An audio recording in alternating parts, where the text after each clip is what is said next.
Welcome back. This is the World News, and I'm Randolph Jamias to give you the second half of the stories. Leading the stories, 20 miners were confirmed dead after a tram car lifting them to ground slipped down in a pit in northwest China's Gansu province early Tuesday, the Provincial Administration of Worker Safety said. The tram car with 34 miners aboard its two carriages slipped and overturned. This happened when a steel wire powering the vehicle up 28-degree, 704-meter-long slope broke 80 meters away from the entrance of a pit at the Chusheng Coal Mining Company in the city of Baiyin, authorities said. A total of 14 workers have been taken out of the pit. Meanwhile, in the United Kingdom, flood warnings were issued in Somerset in the UK on Monday after the country was hit by 24 hours of heavy rainfall. A woman was killed by a falling tree branch in Kew Gardens, London, on Sunday during torrential rain and gusts of wind of up to 30 miles per hour.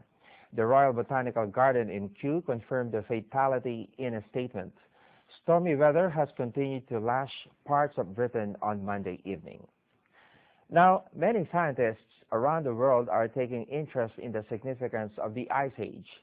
A three-way race to find life in subglacial lakes deep beneath Antarctica is heating up. After a similar Russian expedition earlier this year, a British-based team of scientists is preparing to begin its own ambitious mission, which it hopes will answer questions about the region's last ice melt. Jim Jury reports. Capable of boring through 3 kilometers of ice, this drill could help scientists answer two vital questions. Do microbial life forms exist in subglacial lakes? And when did the West Antarctic ice sheet last melt? This team from the British Antarctic Survey and the National Oceanography Centre is being briefed ahead of their mission, which begins next month. Andy Tate says that in order to drill that deep, they'll have to create 90,000 litres of water for the drill by shoveling snow into a 1.5 megawatt boiler. An awful lot of snow to chuck into these. That snow will be turned into hot water used to melt the ice as the drill descends, according to Programme Manager Chris Hill. You heat a large body of water, and then you pump it up at high pressure through a bank of pumps, then you squirt it down a very long hose. Drilling through 3.2 kilometers of ice means that the hose has to be huge, which needs an enormous winch to control the weight of the hose. The boiler required to heat that amount of water in that time is 1.5 megawatts of power. The operation will begin in early December, by which time the team will be in place above Lake Ellsworth. The drilling will continue non-stop for 100 hours. With the borehole complete, a titanium water sampling probe will be lowered down. The team will then have 24 hours to sample the lake before it refreezes. Principal investigator Martin Siegert is optimistic about what they'll find. Now, we expect life to be there. The questions that we think we're going to be able to answer are: how is life living there? Is it thriving? Is it on the edge of existence? What is the concentration of life? Are there bits of the lake where there is more life than other parts? And what do the sediments have in the role of that? Teams from Russia and the US are undertaking similar missions in a race to discover life in Earth's most remote and extreme environment. In February, the Russian team pierced through 3.7 kilometers of solid ice to Lake Vostok, but samples won't be taken until next year. The British team hopes to find ancient seashells amid the Ellsworth seafloor sediments that could help them pinpoint the date of the last West Antarctic ice sheet melt and provide clues about future global sea level rises.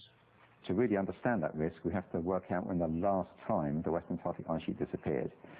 And whenever that was, we would look at the environmental conditions which led to its decay and work out how close we are to those environmental conditions today.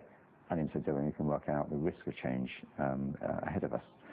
Subglacial lakes like Ellsworth are formed by heat from the Earth melting the bottom of the surface ice. Experts say the West Antarctic ice sheet contains enough ice to raise world sea levels by 5 meters if it ever broke up. A threat to low-lying areas from Bangladesh to Florida.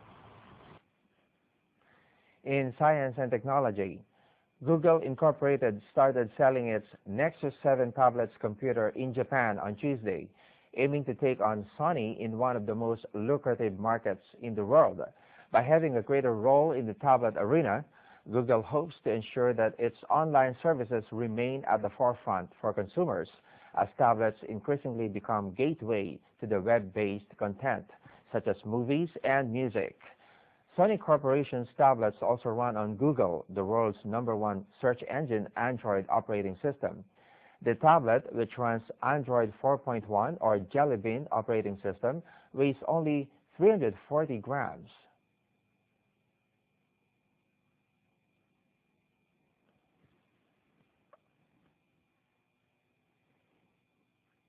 There are more than 500 million Android users today, and we're by far the market leader, much larger than the nearest competitor. That's what's really important. It is phenomenal. It is absolutely extraordinary. It's the fastest thing I've ever used. It has a very good battery, and it's the perfect web browsing device. I use it all the time. And yes, I keep it in my pocket. Japan is the first country in Asia outside Australia to sell the device. According to the Google Play page, it's already available in France, Germany, Spain, Canada, the UK, and the US. Let's have the latest in medical breakthroughs. Researchers working on eradicating dengue announced that they are closer to their goal than ever before.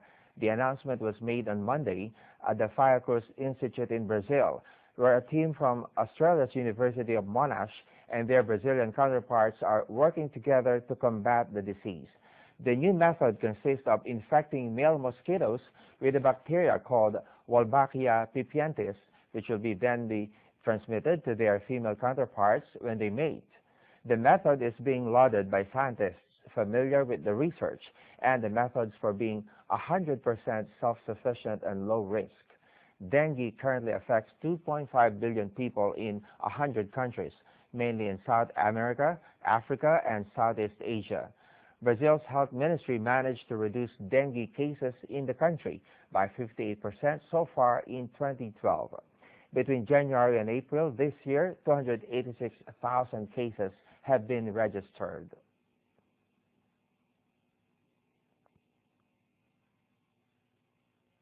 Brazil is important because it has a major dengue problem. So the ecology of dengue in Brazil is quite different to Australia and also to Southeast Asia. So it's an opportunity for us to examine our control measure in a different ecology and to see how best to optimize it for local conditions for Brazil. Now, when it comes to cooking, it's widely known that the fresher the vegetables are, the tastier the dish will be. However, in the city center, the lack of space makes growing fresh vegetables more difficult. One Frenchman who lives in the heart of Paris seems to have found a solution, though, and this idea could take the city to a whole new level. In the heart of the Latin Quarter in Paris, Nicolas Bell has planted a garden 6 stories above ground. The agricultural engineer is trying to see whether growing vegetables on city roofs is a viable alternative to having them trucked in. All these herbs like mint, lemon balm, or rosemary taste much better when they're fresh and don't have to be chilled during transport. Here they go straight from the roof to your dinner plate. He's experimented with various foods. Pumpkin and zucchini grew well, while it proved too windy for kiwi and melon. Now Nicolas is testing the vegetables for environmental contaminants. The pollution in Paris mainly comes from cars, but this particulate matter is heavy and doesn't generally reach roof level. The roofs offer everything a garden needs. Bees produce honey, which his readings show is free of pollutants. The French are very particular about their food. They demand top quality and prefer homegrown ingredients. Would they eat vegetables harvested from Parisian rooftops? Always. You should always produce locally, here and elsewhere. You need to know how contaminated the produce is, but it can't be much worse than fertilized farm crops. At any rate, agriculturalist Nicolas has faith in the future of rooftop gardening, and he finds his blueberries especially tasty. That's a tasty one. For our final news, let's have a flowery story. Tiananmen Square in Beijing takes on a fresh look as it is decorated by flower parterres Tuesday for celebration of the coming National Day and Mid-Autumn Festival. The body of the main flower parterre, composed of baskets and flowers, is the biggest ever set up on Tiananmen Square, with its diameter measuring 50 meters. The huge flower basket sitting on its base is 15 meters high and 11 meters at its widest. The diameter of the biggest flowers reaches almost 2 meters.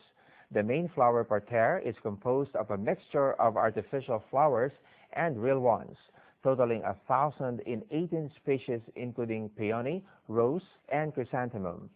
Red and pink are the dominant colors, symbolizing gorgeousness and joy. The flower parterre is equipped with an irrigation system of 4,000 to 5,000 sprayers for watering. Many colorful flowers are positioned on the green belt on both sides of Tiananmen Square and around the LED lamp boxes. That's all we have for today on World News here on Myanmar International. Thanks and hope to see you again next time.